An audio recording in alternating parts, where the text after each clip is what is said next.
Voici le courrier du président de la CTG au Premier ministre. Comme prévu, Rodolphe Alexandre va saisir le gouvernement des résolutions votées lors du Congrès. Il faut que le gouvernement, notamment le Premier ministre, soit informé des résolutions du Congrès, qui sont des résolutions politiques fortes et qui s'inscrivent dans un processus, dans une méthodologie qui a été définie de manière consensuelle par tous les membres du Congrès.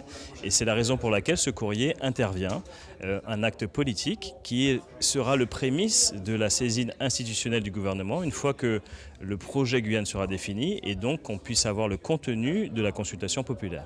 Si elle est d'accord avec le contenu du courrier, l'opposition a obtenu une modification sur la forme. Il y avait une phrase qui stipulait que comme si c'était seulement le Front qui demandait et réclamait la consultation populaire. Or, ce n'est pas cela.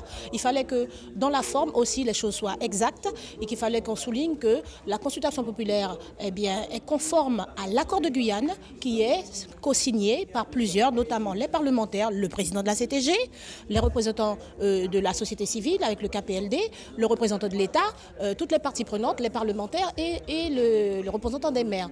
La CTG a voté à l'unanimité les résolutions du Congrès, également acté la composition de la commission chargée d'élaborer le projet Guyane.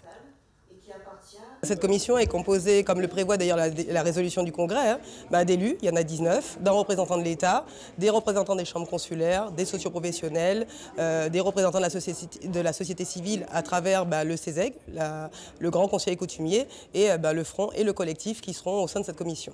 Les élus ont ajouté un représentant du MEDEF et de la CGPME dans la commission. Le KPLD et le Front pour l'évolution statutaire passent d'1 à 2 représentants chacun.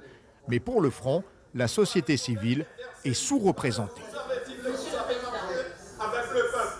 Quand on voit qu'il y a 10 représentants des élus, à un moment donné, 4 maires, on pouvait mettre quand même assez facilement 5 représentants de chaque. C'est le jeu de la CTG, ça fait presque 2 ans qu'on minimise l'accord de Guyane et qu'on ne veut pas forcément mettre en œuvre cet accord de Guyane, donc on continuera à lutter. Première réunion de la commission prévue début 2019 avec un nouveau congrès annoncé au plus tôt pour fin janvier. Suivez l'info sur Guyana Première, télé, radio et internet.